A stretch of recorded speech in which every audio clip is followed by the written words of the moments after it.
Okay, so good evening everyone. So today I would like to present an article entitled Indonesian EFL Students Perspective on Writing Process. It is a pilot study by Imelda Hermilinda Abbas 2016.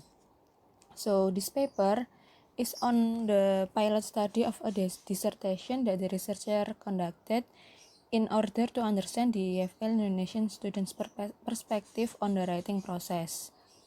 In addition, the study explored the writing process from the perception of two male EFL Indonesian students studying in University Utara, Malaysia. And then, most English as a foreign language or EFL students find writing in English to be difficult because they have to use the correct grammar and vocabulary, apply the writing skill they have learned, and incorporate this knowledge with their previous experience on the topic given when writing.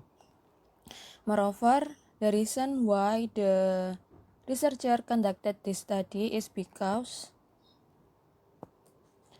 writing skill is different with other skills because it is complicated and demands higher thinking abilities. It is according Al-Hosani 2008. Moreover, in the academic setting, students are required to do their assignments such as reports, thesis, and dissertation in writing English. And the second one, some studies on the EFL students in Arab setting found that a serious problem in writing hindered the EFL learners' academic progress. They reported that the English language skills in general and writing skill in particular were lacking among the Arab students.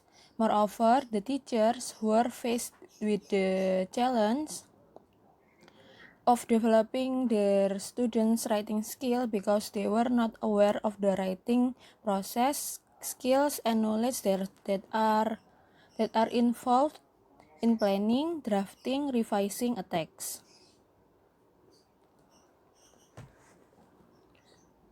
And then a study conducted by Sadik 2009 on Indonesian university students found that pre-writing, planning, drafting, revising, and editing were the stages of writing that were taught to the students.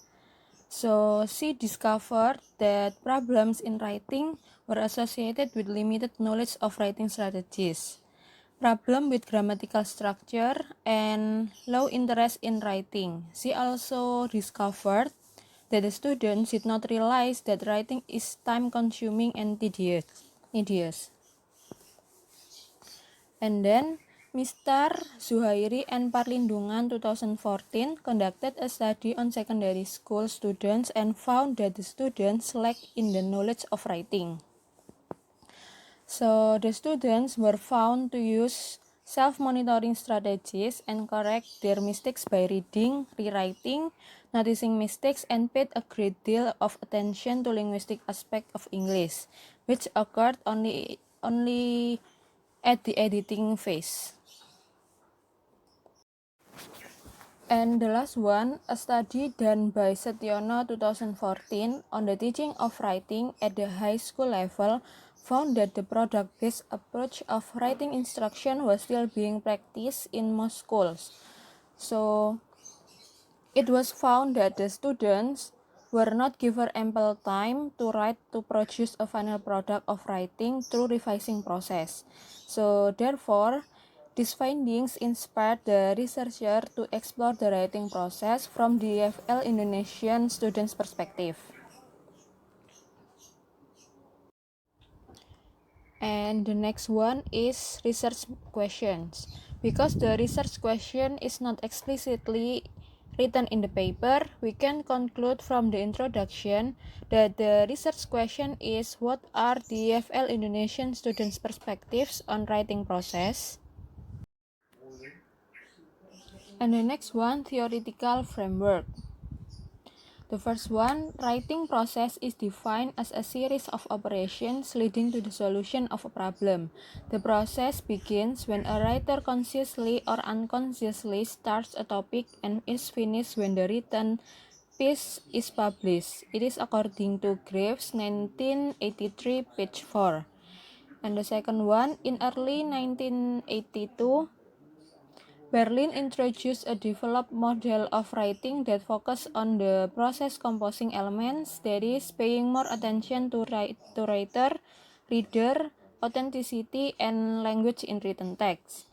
So this model as a basis in understanding the progress in second language or L2 writing theory.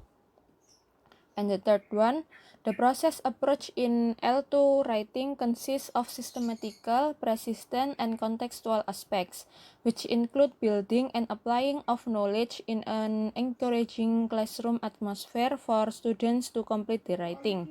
It is according to Silva 1990.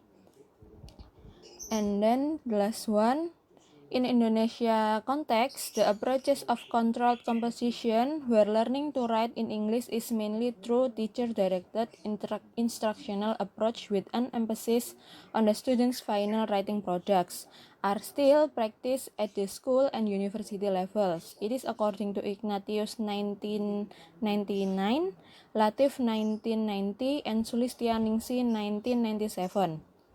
So in general, students are taught useful vocabulary, sentence patterns, and how to link sentences to form a paragraph and link discourses between paragraphs using conjunctive tools. Then they apply the linguistics expertise to the role assigned to write. It introduces the awareness of rhetorical structures through model essays or compositions. And the next one is methodology. The first one is setting. So the researcher conducted this research in University Utara Malaysia. And then the participant, there are 2 male Indonesian master and PhD students in University Utara Malaysia.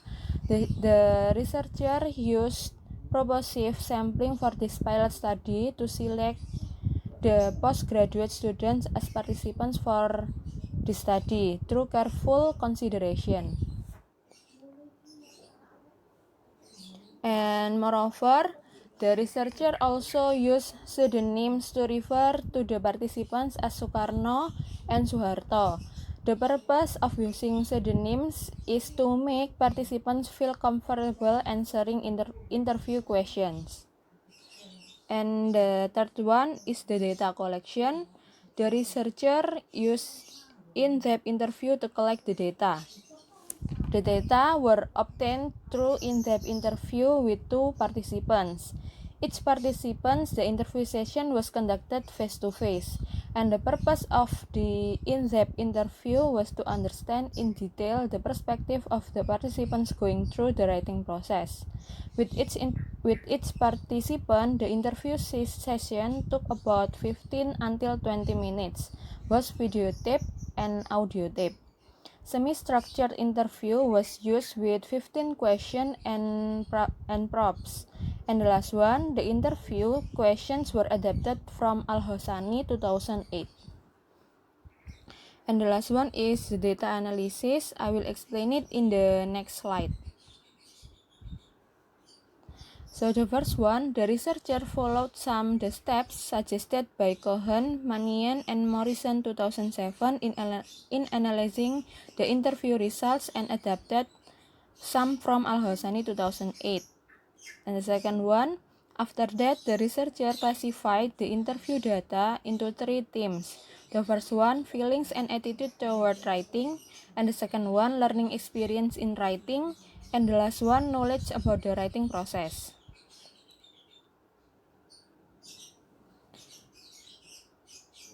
And then in analyzing the data, all the recorded interviews were transcribed and cross-checked with the note-taking.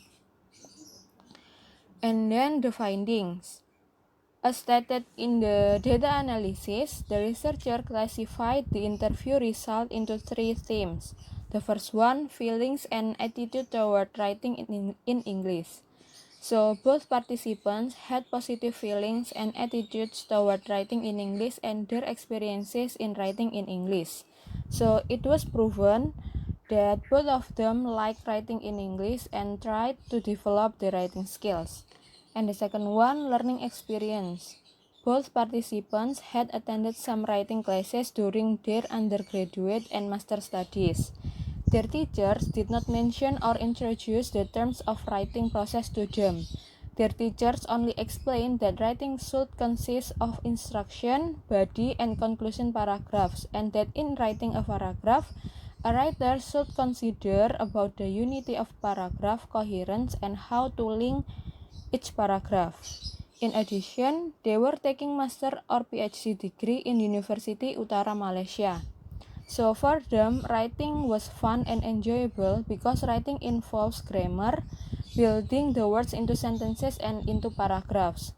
Both considered writing in English as important because they wrote their assignments, paper, or dissertation in English. And the last one, knowledge about the writing process.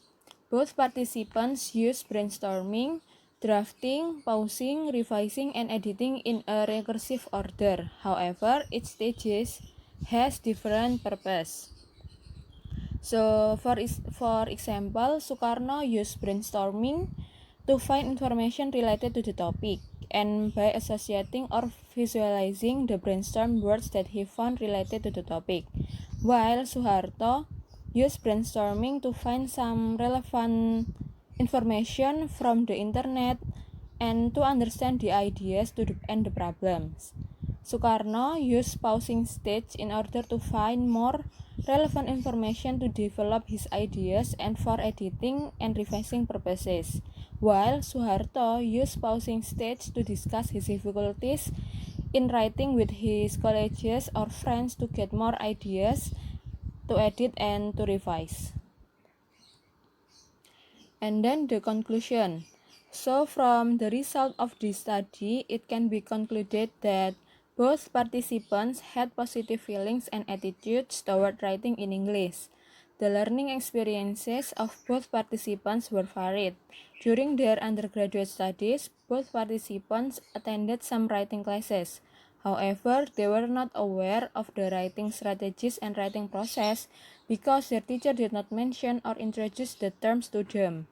Regarding the writing process they use in composing, both participants use brainstorming, drafting, pausing, revising, and editing in recursive order.